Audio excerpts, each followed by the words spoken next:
दोस्तों, मेरे एक मरीज के द्वारा मुझसे ये सवाल पूछा जाता है कि सर आईबीएस में ऐसी क्या गलती ना करें जिससे मेरा आईबीएस और ना बढ़े। जितना रुका है बस उतना ही रहे, उससे ज्यादा समस्या ना बढ़े। ये वीडियो केवल और केवल उन लोगों के लिए है जो आईबीएस का इलाज नहीं ले रहे हैं और आईबीएस से परेशान हैं। ये वीडियो कतई उन लोगों के लिए नहीं है जो आईबीएस से ठीक हो चुके हैं या फिर जो आईबीएस का इलाज ले रहे हैं। वो लोग इस वीडियो को ना देखें। केवल और केवल ये वीडियो आईबीएस के उन्हीं मरीजों के लिए है जो आईबीएस से अब तक परेशान हैं और वो इलाज नहीं ले रहे हैं। नमस्कार दोस्तों, मेरा नाम है फराज और आप देख रहे हो हमारा YouTube channel Advil expert. Video को लाइक करिए, चैनल को सब्सक्राइब करिए और जरूरतमंद तक इस वीडियो को पहुंचाने की जिम्मेदारी आपको है और कंपलसरी है सब्सक्राइब करना, क्योंकि आप लोग वो नहीं करते हो। तो चलिए वीडियो को शुरू करते हैं। तो इसमें जो पहली गलती है जो आप लोग करते हैं वो है जिम करना। आप लोगों को ये ध्यान रखने की जरूरत है कि इसमें जिम बिल्कुल नहीं करना है। आप लोग ये सोचते हो कि आपकी जो समस्या है वो धीरे धीरे इस समस्या से कम हो जाएगी।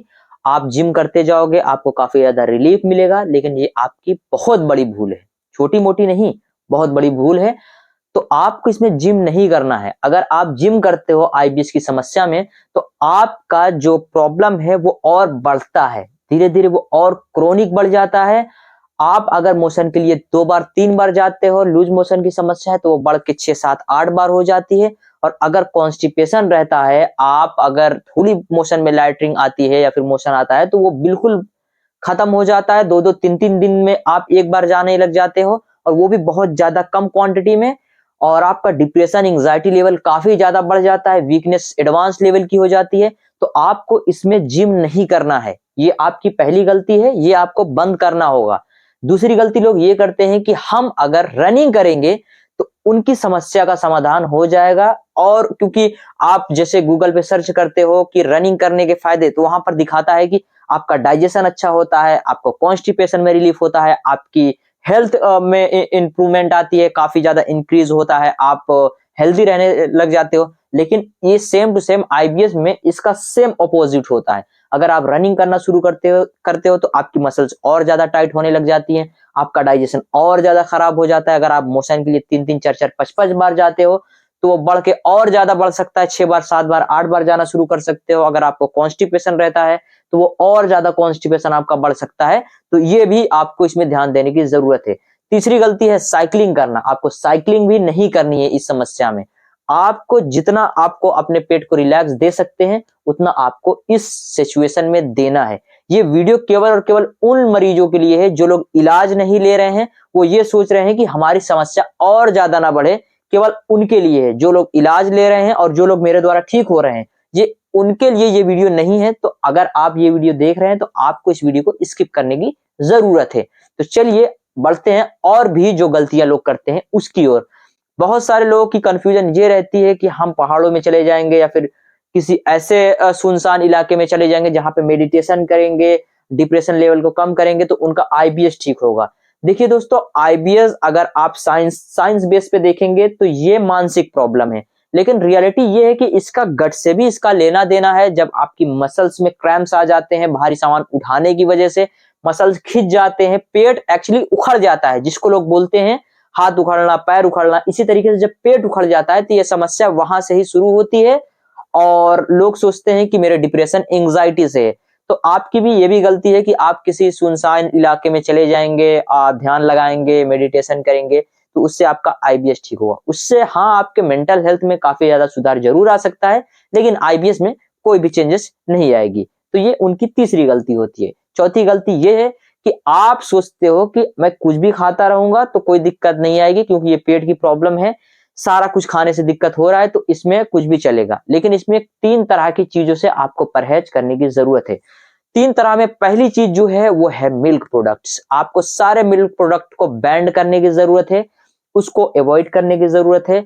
आप केवल और केवल उसमें कर्ड का इस्तेमाल कर सकते हो, उसके अलावा किसी भी दूसरे मिल्क प्रोडक्ट का इस्तेमाल नहीं कर सकते। चाहे वो पनीर हो, काफी सारे मरीजों के अंदर ये पनीर भी डाइजेस्ट होता है, तो आप अपने अनुसार इसको चेक कर सकते हो।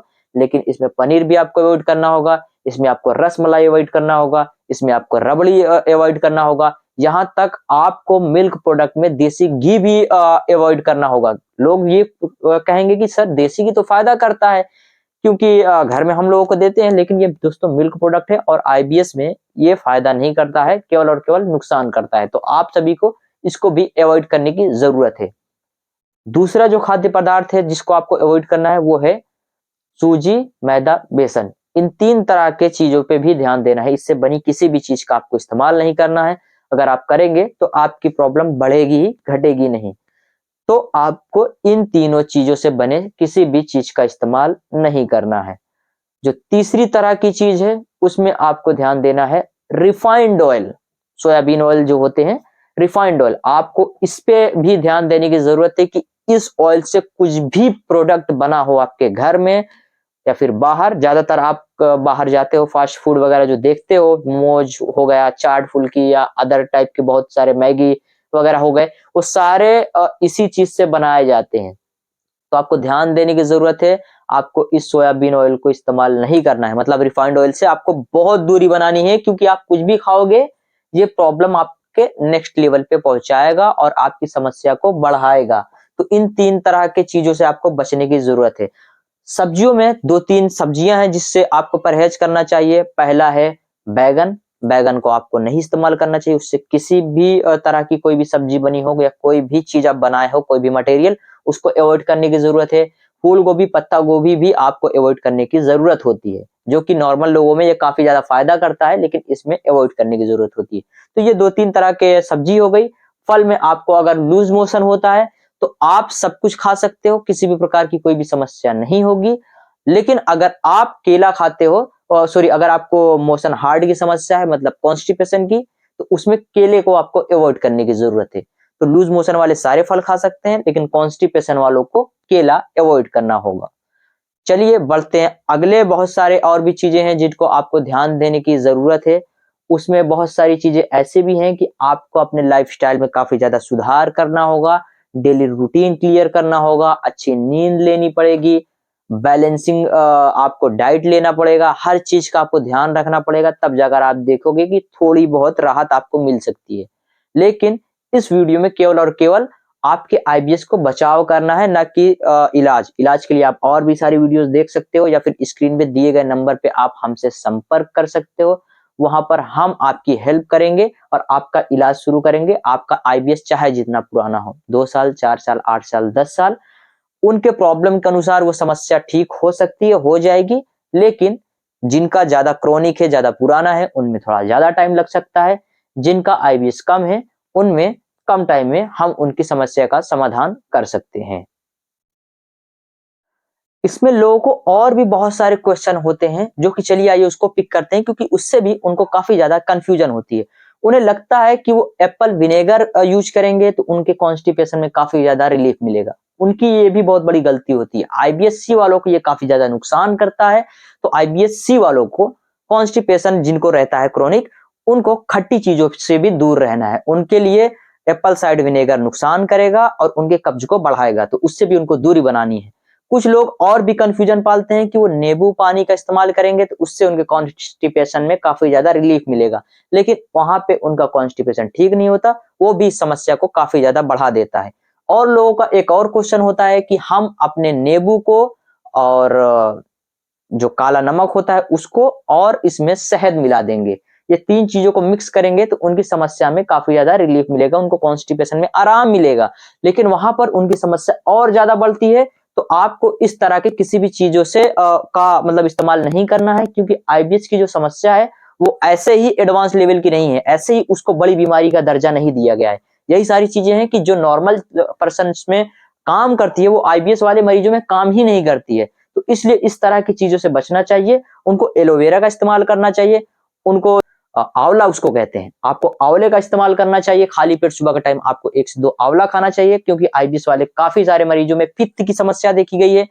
उनको काफी ज्यादा उल्टी बार बार होती है, कि वो कुछ भी खाते हैं उनको उल्टी जैसा महसूस होता है, सुबह सो के उठते हैं उनको उल्टी होती है। तो उस सिचुएशन में उन्हें कच्चा आंवला सुबह के टाइम खाली पेट खाना चाहिए, उससे काफी ज्यादा उनको राहत मिल सकता है।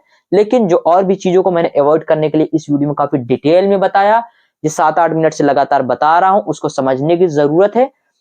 उनको इन सारी बातों को बहुत ही ध्यान से अपने डेली रूटीन में फॉलो करने की जरूरत है और इस तरह की चीजों को अवॉइड करने की जरूरत है, तब जाके उनका आईबीएस हद तक रुक सकता है। लेकिन आप अगर इलाज करना चाहते हैं, इसको परमानेंट ठीक करना चाहते हैं, तो स्क्रीन पे दिए गए नंबर पे हमसे संपर्क करिए। हम आपकी मात्र 300 रुपए मंथली बेसिस के चार्ज में आपकी समस्या का समाधान कर देंगे और आपको आईबीएस से बहुत ही जल्द निकाल देंगे, आपका आईबीएस चाहे जितना भी पुराना हो। मिलते हैं दोस्तों आपसे अगले वीडियो में, तब तक के लिए बहुत बहुत शुक्रिया।